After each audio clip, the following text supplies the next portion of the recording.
Hello, everyone. This is Dr. Rodney Unmasked and Inspired.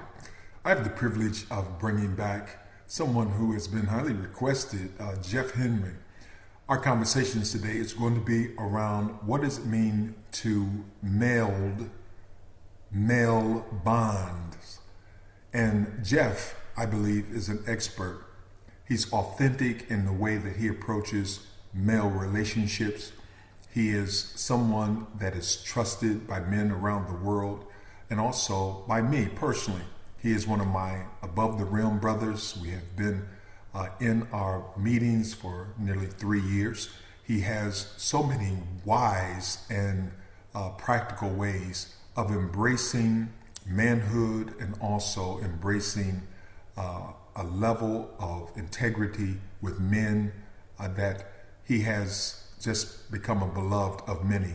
And so I wanted to have a brotherhood conversation today on Dr. Rodney Unmasked. And hopefully what will come out of this segment is that you will feel more empowered by building stronger bonds with men, and particularly black men.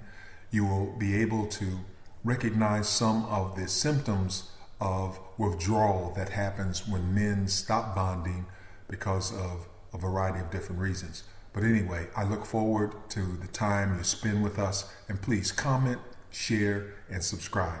Dr. Rodney Unmasked. Jeffery Henry, the guy who sat with me regarding solitude and gave some insightful wisdom on what it meant to have a solitude journey. He's back with me today in the studio, and he is going to be sharing with me how to build stronger bonds among men, and particularly black men. Now, why, you might be asking yourself, why did I choose Jeffery Henry to broach this subject? First and foremost, Jeffery is a dear friend, and I've been working with him in a variety of different settings, particularly in our Above the Rim men's group.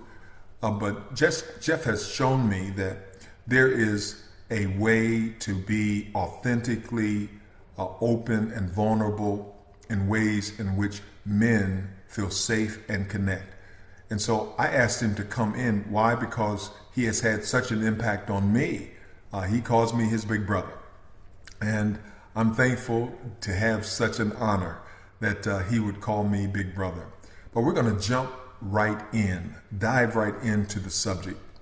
Jeff, who is, by the way, let me just say this for those of you who will be introduced to him for the first time. He is retired military, retired New York police officer undercover. He is a man's man by every measure of this equation of manhood and black malehood. He sets a standard. And so, diving right in, Jeff, you have had a number of people, including myself, find a sense of safety with you. And I've noticed this in the men's group particularly, how it's just not me, but you've connected with my son, Joshua. You've connected with the other men of the group in ways that is significant. I first want to ask you the question, relationships with men and authentic relationships with men, where does it begin from your perspective? Thank you. Thank you for that question. And thank you again for inviting me back. It's a pleasure. I remember when we did our other podcast, Solitude. And I also want to thank you for that introduction too. It was really heartfelt, because the truth of the matter is you don't see yourself the way other people see you. But relationships, your question, relationships with men, where does it start? I think it starts at the heart. I think it starts at the heart. One of the things I heard said before is that, and I don't know how true it is. Sometimes it applies to me. Most times it don't. But a lot of times we're just kids trying to figure out how to be adults. That's good. So when I get around other men, and there's a it's just an energy or a bond, or maybe, you know what, it could be the Holy Spirit working. You just feel like a kindred connection, sort of like kids at a playground. you know, and you just walk up and be like, hey, how you doing? I'm Jeff. Who are you? Mm-hmm. You know, and based off of their response, a lot of times you can pretty much gauge where they're at. You Mm-hmm. know, if they got problems going on, or if they're struggling with something, you Mm-hmm. know, and then from there, I just let God take over from there Mm-hmm. for me, Yeah. which is part of my getting back to the solitude piece, which is part of my solitude and my daily prayer with God. I ask God to use me. I ask Him to use me every day as a vessel or an ambassador to introduce Him to people who don't know Him, um, to create disciples of His Word, and or people who may know God but may not necessarily have a relationship with Him, Mm-hmm. may not understand the importance of a personal relationship with God Mm-hmm. and how to acquire one. I ask God to use me as a filler in that place as well too. So that helps with me, regarding this connection with talking to other men, particularly black men too. Yeah. So you're approaching with the heart, and you know, but you're also a very heady person too. You know that, right? I've learned that recently. Yeah, yeah. I've learned that recently. Yeah. You're a very heady person. You know, you quote things. I heard it said. You know that Right. that's a very you're intellectual. Yeah. You know what? The funny part is I don't try to be. Mm-hmm. When I was young, I was intimidated by intellects, Mm. very intimidated. So at best, like when I learned the word articulate, when I learned Mm. that word articulate, I said, oh, you know what? I want to be articulate, Uh you huh. know? So I knew I had to increase my vocabulary. So I've Mm-hmm. made a conscious effort to increase my vocabulary. But as far as the heaviness, Mm-hmm. that's just me dealing with the pain that I've endured in life to get me to where I am. Okay. And not only that, just I don't want to say just the pain, but also the fact that I've always felt more valuable than the pain. Mm. That's And interesting. it brought me to a level of intellect or intelligence. Trust and believe all of this is by asking God for wisdom, though, Okay. asking Him to give me understanding. Please, Lord, help me understand what this is. Mm-hmm. All of that has helped me to get to a level where I now see pain as a teaching platform. Okay. So I embrace pain now versus running from it. And then Mm-hmm. it's made me look over the pain that I've endured and make sense out of that as well too. Okay. There's a rapper, Rakim, Eric B. and Rakim. He said, "It's not where you're from, it's where you at." Mm-hmm. Yeah. And when you're dealing with other men, other people, and particularly other men, you know, we I think we're all wrestling with, and that's a pretty bold statement, but we're wrestling with where we came from Uh-huh. versus where we are and what we want to be. Mm-hmm. You know, and that heart piece, if I can talk to that for just a Sure. moment, that Absolutely. heart piece, God is very interesting. He's been very, very interesting in my life, personally speaking.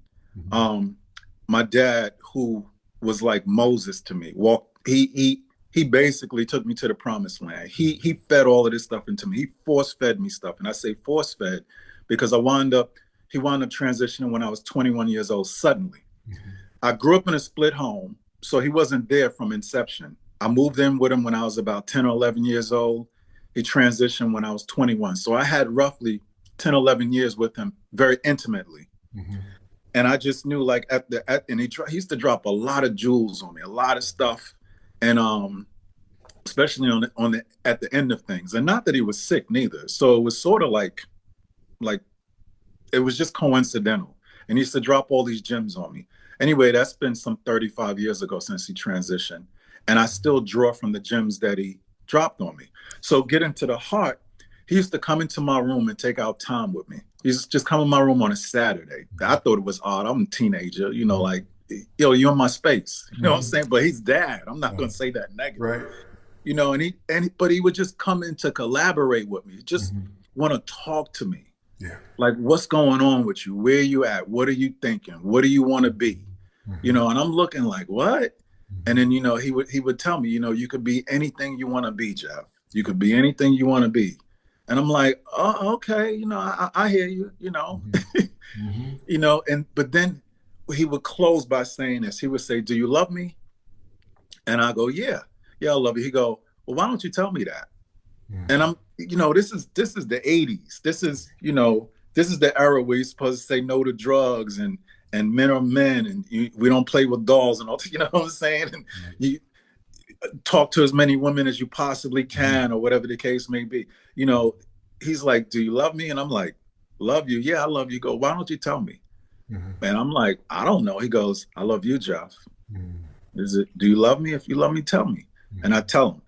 And he said, he would say, it's okay. It's okay to say that. So that made me secure with being able to say, I love you to another man without any implications or undertones or anything like that. Yes. Another piece too, I definitely like to add this in. You mentioned the scripture talks about you can't enter the kingdom, childlike mentality, things of that nature. Yes. Another thing that I tie that to is it's in Genesis. I have it right here too, Genesis 4. And this is when Cain, that awful murder, the first sin, Cain killed his brother Abel. And so the question, God was asking him, God said, I'm looking at it right now, I'm reading from the New International Version. He says, where's Abel? And Cain said, how should I know? He answered. He said, am I supposed to look after my brother? We've heard other scriptures where we hear it comes across sort of Shakespearean or King James Version. Am I my brother's keeper? The answer that I found out is yes, I am my brother's keeper. Yes, I am supposed to look after my brothers. And so that's what draws me to other men, especially Black men too, because we had a meeting recently, and one of the brothers brought up the fact of being a good Black man. And he was like, I can't really answer that question. Like the question was asked, what does it mean to be a good Black man? He said, I can't really answer that question. And not that he's not well educated. He's very intelligent. Very much so. He said, the reason I can't answer that, which I love, he says, the reason I can't answer that is because being a man is one thing. The definition of being a man is one thing. And he said, but then being a Black man in America, he said, we're working from a deficit. And man, that's so true. Yes. That's so true. I agree. I read somewhere where, white males are not reminded that they're white, but Black males are reminded that they're Black every day. Yes. Every day. Very much. There's another thing I'd like to ask you.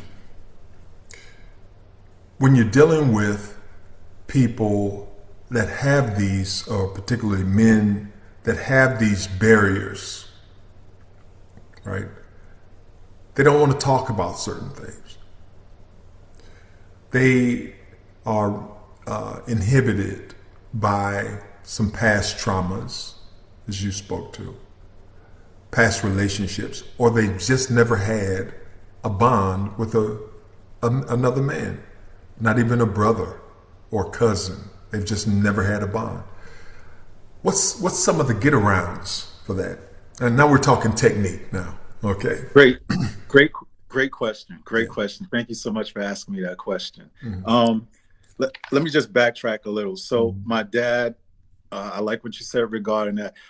I started off by saying that God he's very interesting. He's blessed me in so many ways. So here's the interesting thing regarding the jewels that my dad dropped on me and me trying to make sense out of it along the way. I've had a lot of help in the form of this. So I mentioned that I was born into a split home. So my dad wasn't there. So my mom had 2 more relationships from there. And I got other siblings. And so basically those men were my stepdads. Funny part is that I still have a very close relationship with both of my stepdads to this day. I talk to each one of them at least once a week. One is in his late 70s. He lives in Trinidad.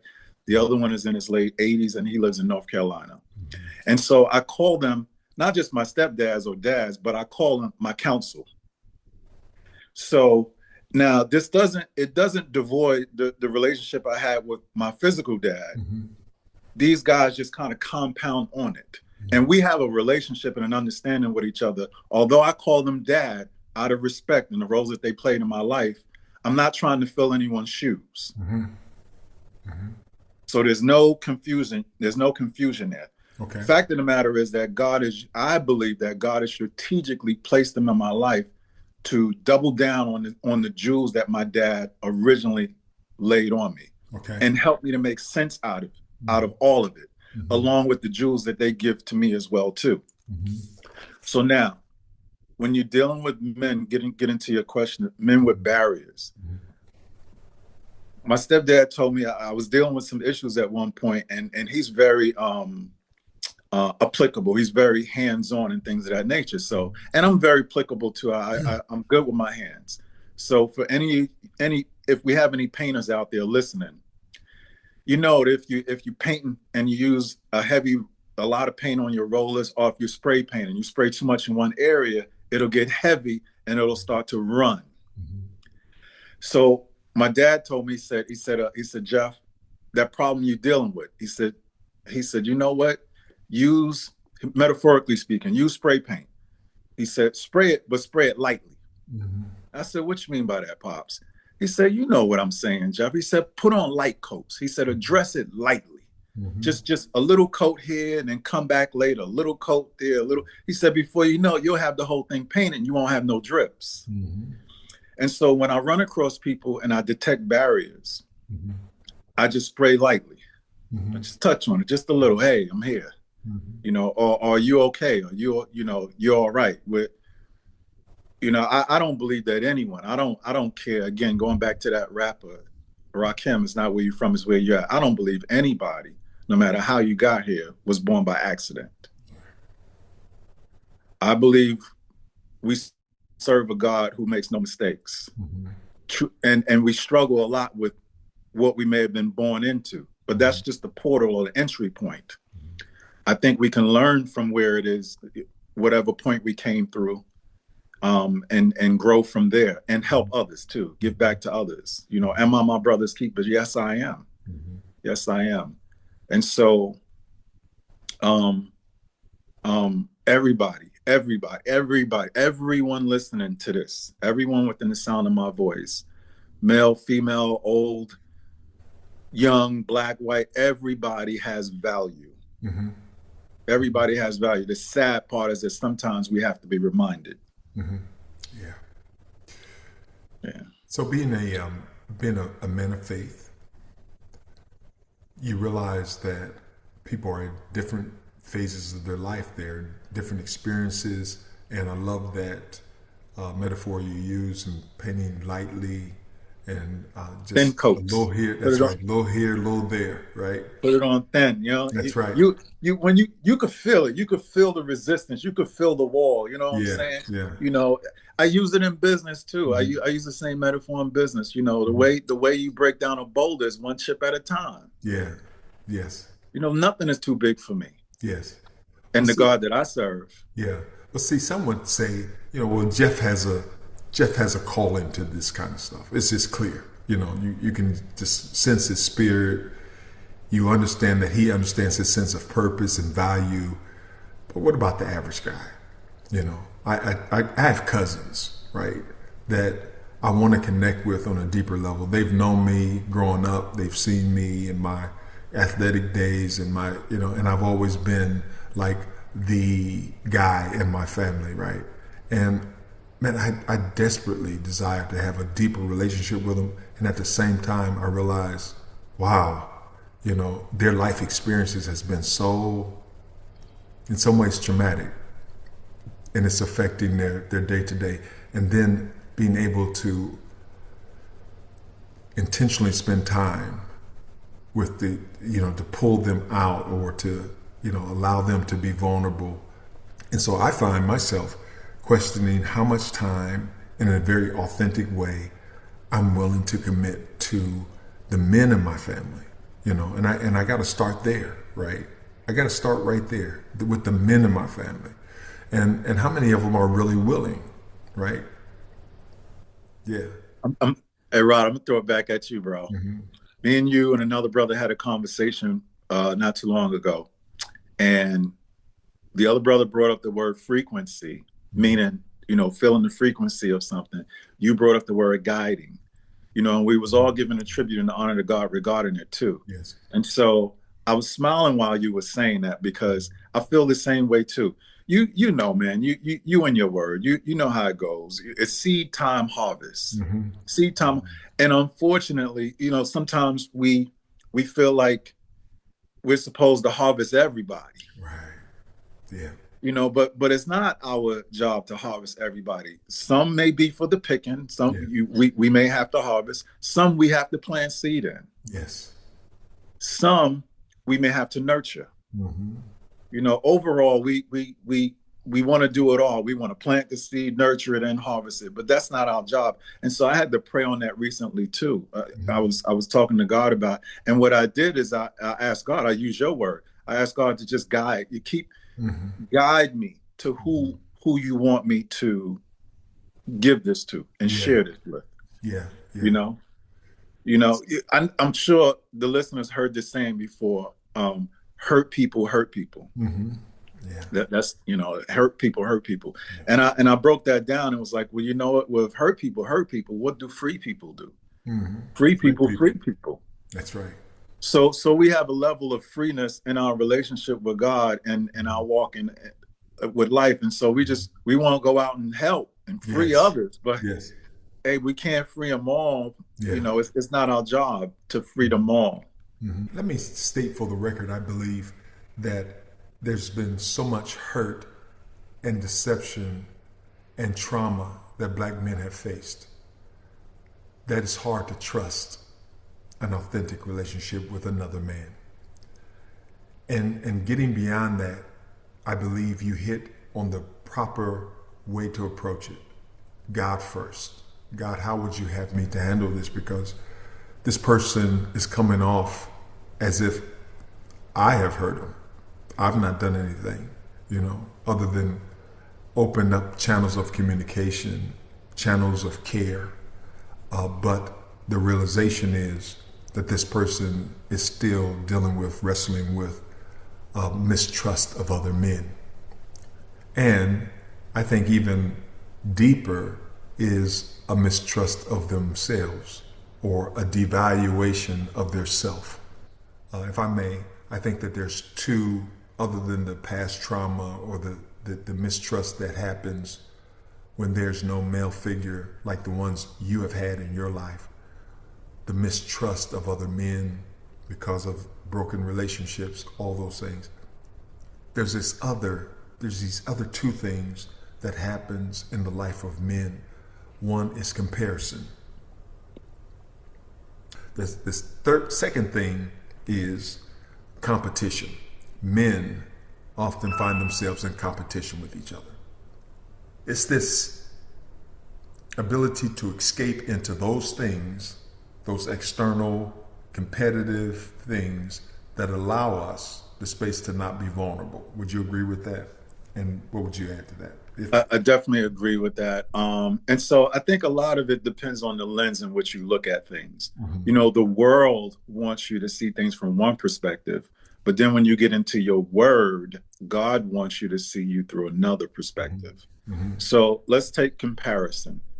Comparison, there's a saying that goes, comparison is the killer of joy. It actually does two things. It not only kills your joy, for those of you that listen, comparison kills your joy because it takes your focus off of what you have,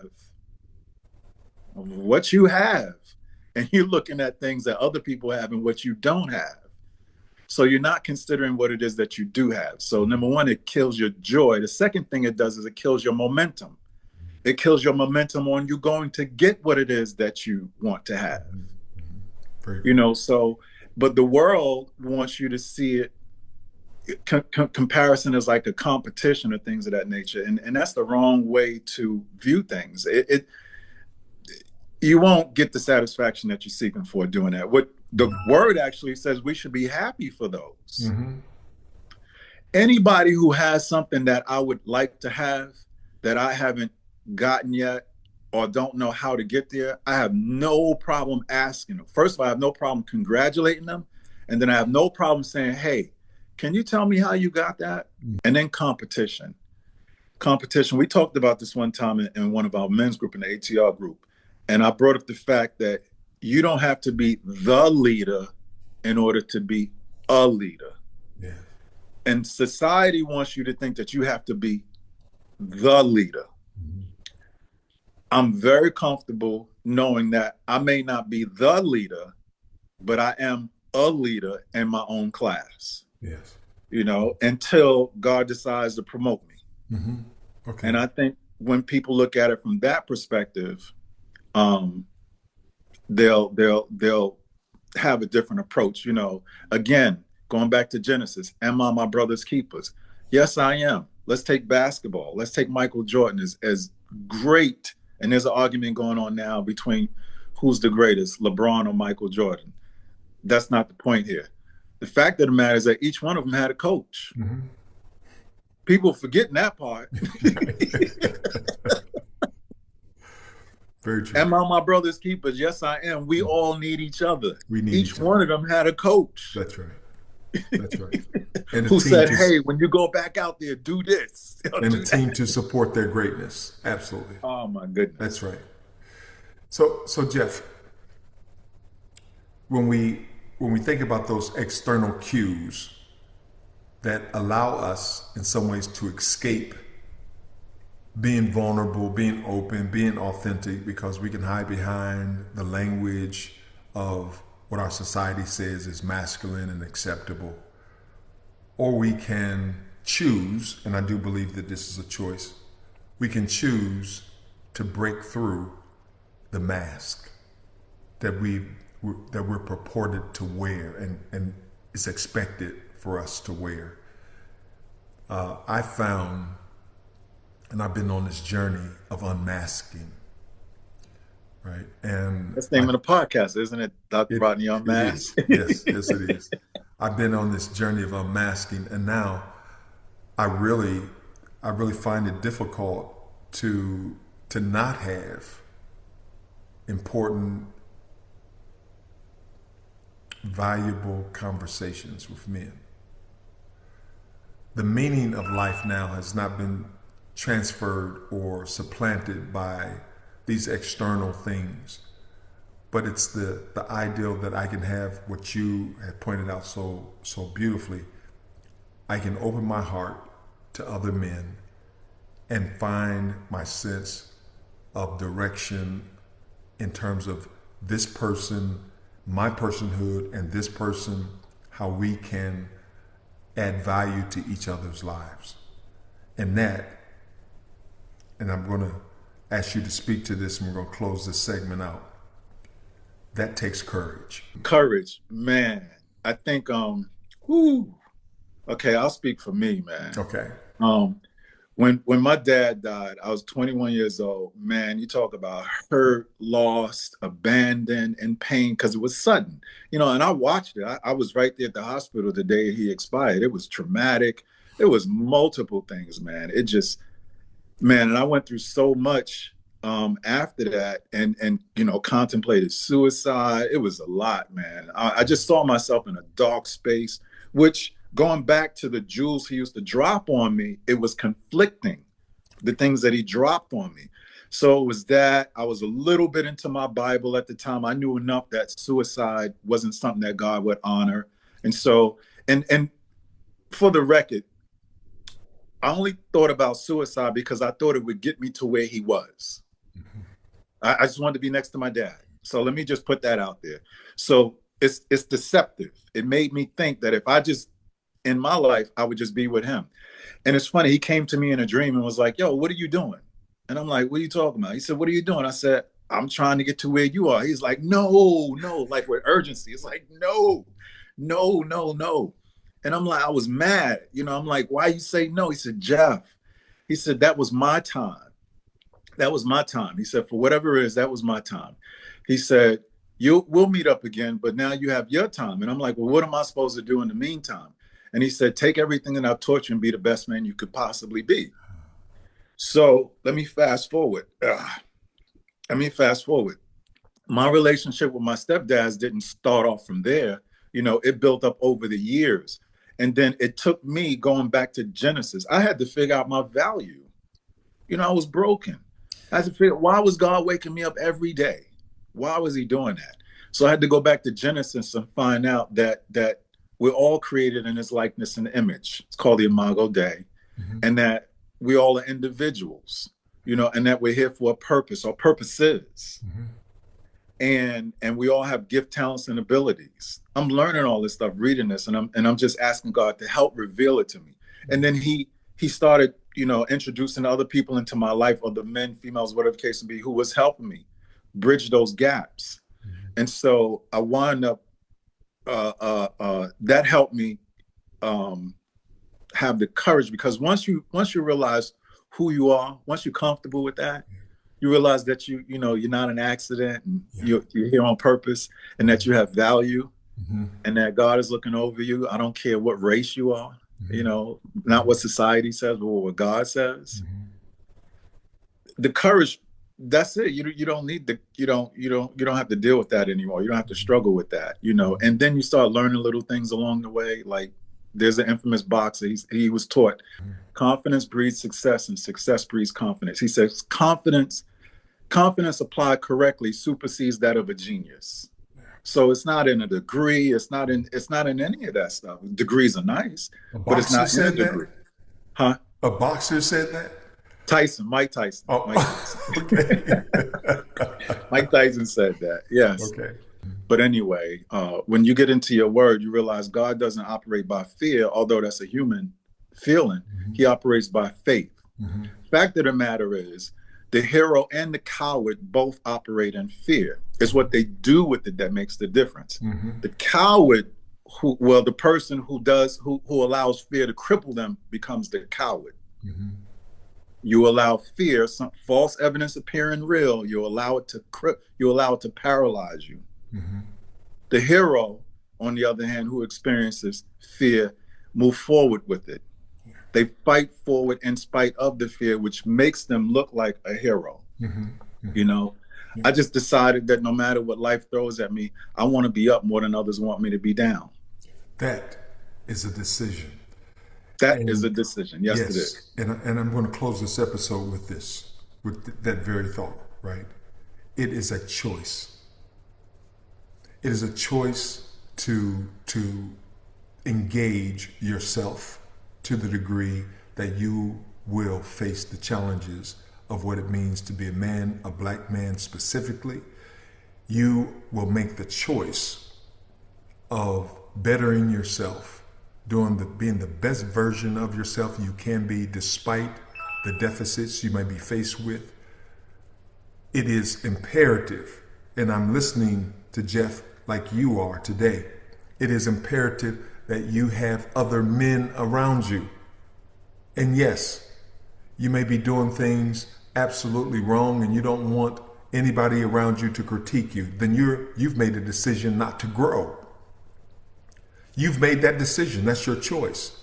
But to have other men around you, like a Jeff Henry, is to hold you accountable for the decisions that you make as a man. And that can be the other episode that we need to talk about, Jeff. The episode that talks about how men may not truly desire accountability. You know, Rodney, you did it again. You just gave me a revelation on why I do what I do when I encounter other men, particularly black men. Really, when I engage them, I want them to know that they have that choice. Yes. That's it right there. Yep.